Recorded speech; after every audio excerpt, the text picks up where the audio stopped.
Hi, hello, hi, welcome. We are going to be talking about one of the most popular topics that we have a chat about, and that is weight loss. So if you're jumping on, hi, and feel free to comment.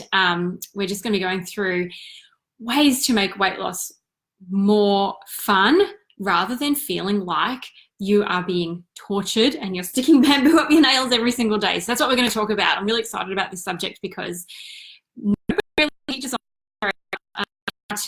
weight without it feeling like the hardest thing in the world. So I'm really excited to go through this tonight. Welcome if you're jumping on.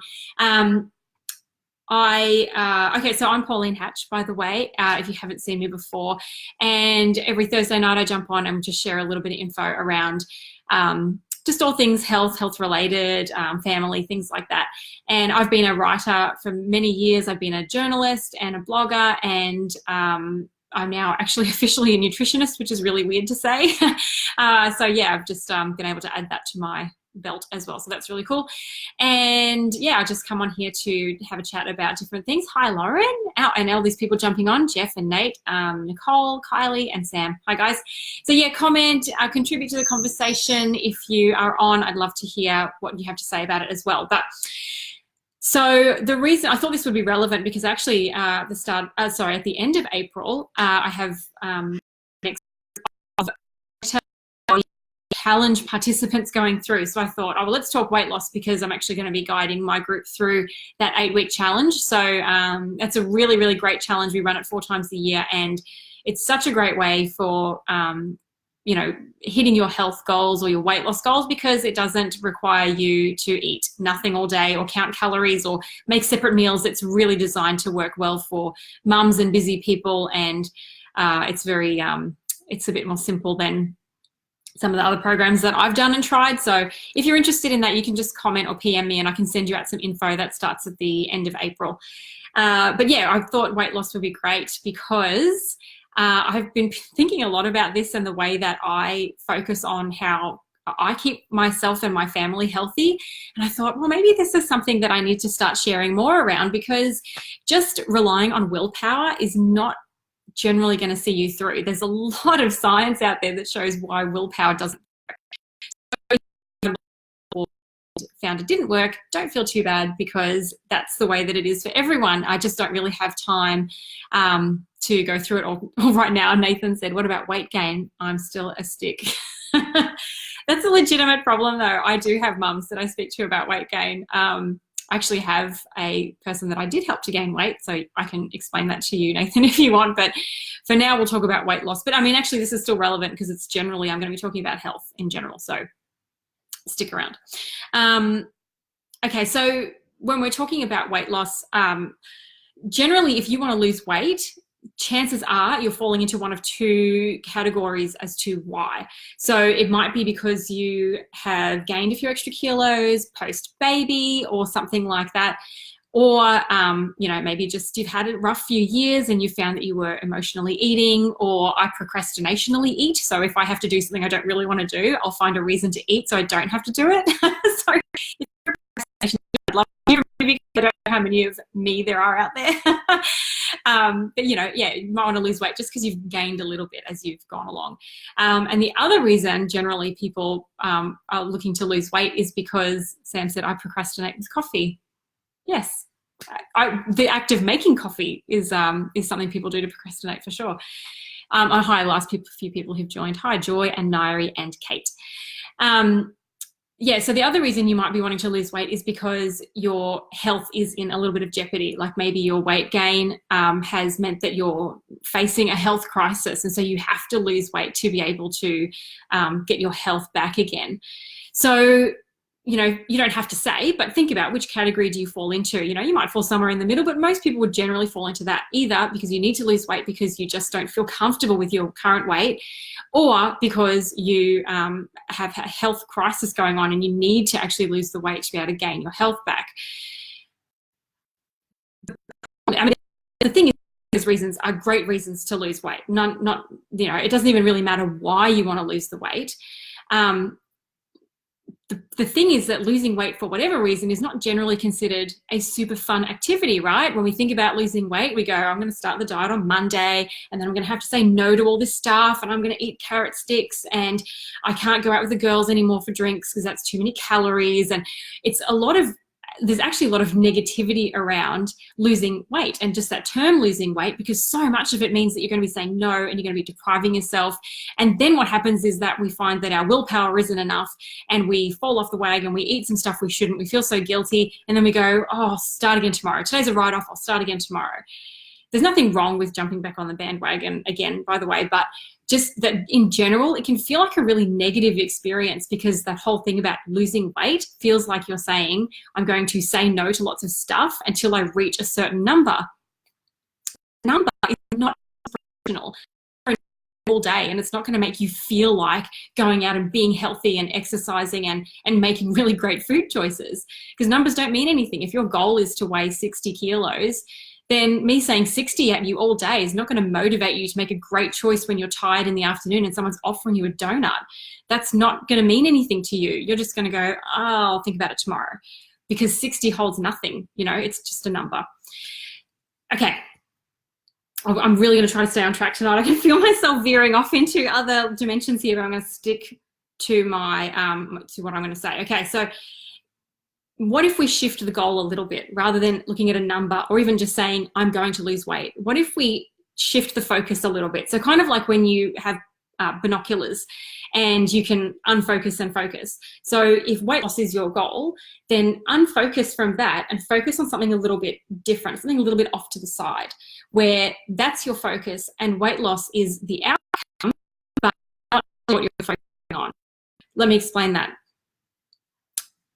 You might think your goal is weight loss, but more than likely it's actually not the weight loss that's your ultimate goal. If you're losing weight to get back to your normal weight or your goal weight, then what you really want is the feeling that comes with being at that weight.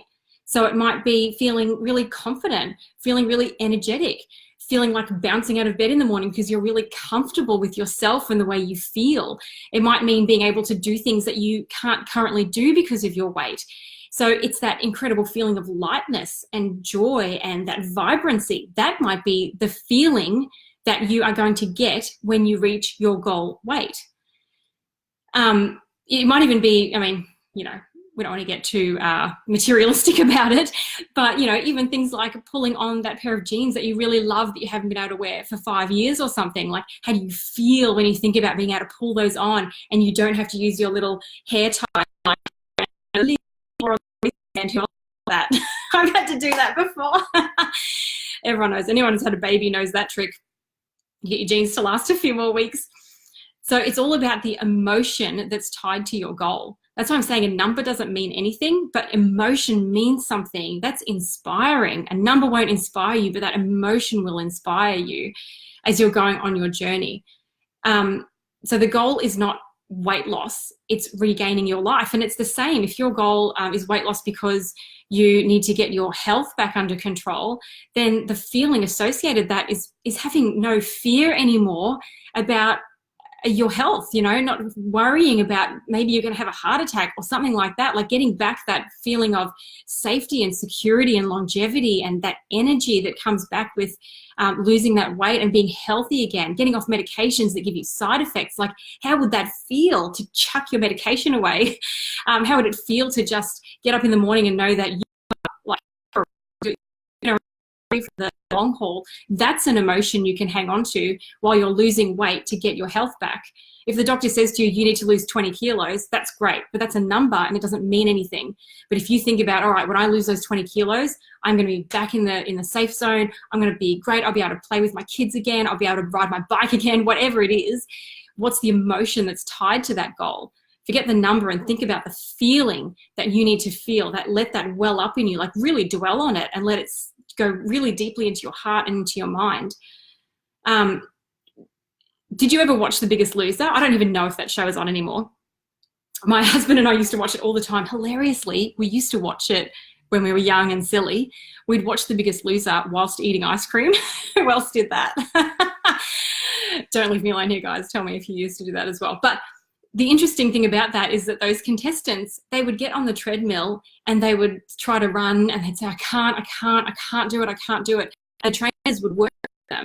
And eventually the trainers would be able to draw from them the reason that they couldn't do it. And it was all the stories that they had in their mind. It was all their own feeling in the story they had told themselves that they can't do that they are not worthy of living the life that they want to live. It all came back to the story that was in their head. So when we replace that story with a better story, a vision of the person that you want to be down the track once you've reached that goal, we replace all those old stories that tell us that we have to stay the way that we are, that we have to, it makes it easier to make better choices when you have put a story in your head that says, this is the person I'm going to be. I really loved that about that show, the way that they would start to draw out all of these limiting beliefs that these people had. And then suddenly they'd get on the treadmill and they just gun it because they're like, oh, I can do this because now my mind is telling me. So losing weight and being healthy is very little of it is about the actual food or the program. And most of it is about what's going on in your heart. And vision are a better tool for keeping you on track and motivated and inspired than just willpower and goal numbers. And I'm a big believer in SMART goals. I've done a whole live on SMART goals. I think they're a really great way of tracking your progress and knowing what your goals are.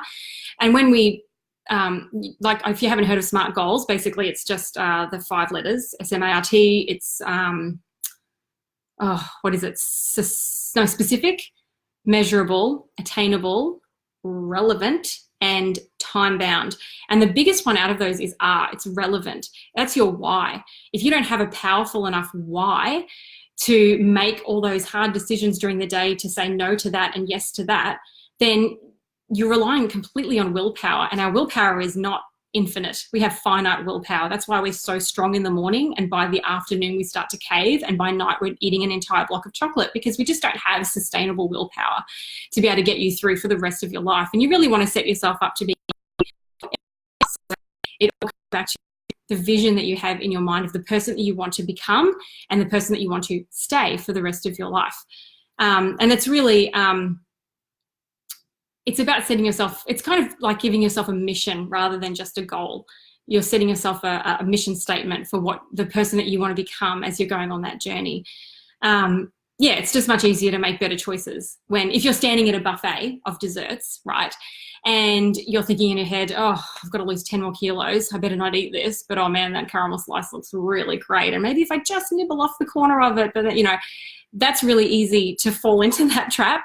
But if you're standing at that buffet and while you're looking at that food, you're thinking, oh, my gosh, those little red shorts that I really love, I can already see myself pulling those shorts on in the morning, and that great t-shirt that I love that I haven't worn for 4 years, I'm going to put that ensemble together and I'm going to get out of bed and I'm going to feel awesome. And you can feel that feeling as you're standing there staring at these desserts, and you can see those not with the vision, the person that you are becoming on that journey.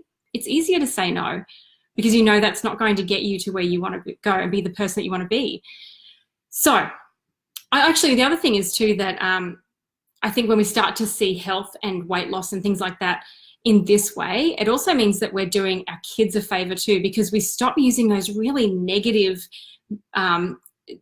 the verbiage and the mindset around weight loss. So, and I think this is really a huge responsibility of us mums for our daughters, especially because we all know that women have more body issues generally than men do. If we can start to use really positive, amazing visual words around food and health and eating well, even if your goal is weight loss, you don't have to talk about weight loss. You don't have to say, no, mummy needs to lose 20 kilos, so she can't have that donut. You just say, hey, we're going to eat these foods because these foods make our bodies super strong and our brains really smart. And you can say things like, eating these foods make our bodies so cool, awesome, that we'll get less sick. And eating all these foods will give us so much energy during the day. We'll be able to do heaps of cool stuff together. Like once we start changing the tone around eating and weight loss, and we focus more on the health and the vision of the people that we become when we eat that way, then we're changing the mindset around food for our family as well. And we're taking it away from the diet roller coaster and we're turning it into, this is a great way to eat because look how good we feel when we eat this way. And that's a healthier way that we should be teaching our kids to eat than just, mummy's on another diet. And now mummy's off the diet, now mummy's back on the diet. I've got a couple of comments here. I better just have a look. Oh, hi, everybody who's jumped on. Sorry, I got so carried away. I have neglected all of my hellos. Hi, everyone who's jumped on. Kerry said, I struggle giving up the sugars and carbs. That's not uncommon because of the way that our body gets used to the glucose and the way that it starts to crave the glucose. There's that very kind of detox it and replace it with other things. That's pretty common, and I think I may have even done a live around that. I'll have a look, Kerry. I've got some info around that. And hi, Jenny and Carly, who's jumped on as well.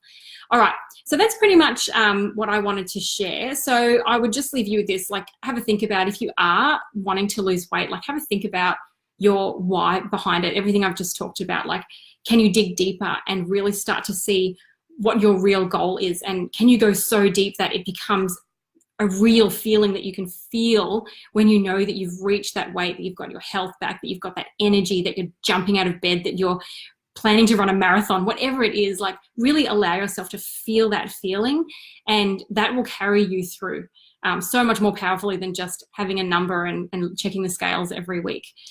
Okay, so that's it. I really hope, oh, Alison said, I keep missing you live. Oh, that's okay, Alison. The cool thing is that it's just always there on my Facebook. Yeah, so, you know, I have a better challenge starting at the end of April. If you're keen to find out a bit more, just pop in a comment or PM me and I can send you some info. But otherwise, yeah, just good luck with everything. And I really hope that this has helped you a little bit tonight. And yeah, if you want any other info, just let me know. But yeah, and if you want to share your goals or whatever, or anything like that, yeah, just always feel free to do that. Great to have a chat together. So, all right, thanks everybody for jumping on. Have a great night. Bye.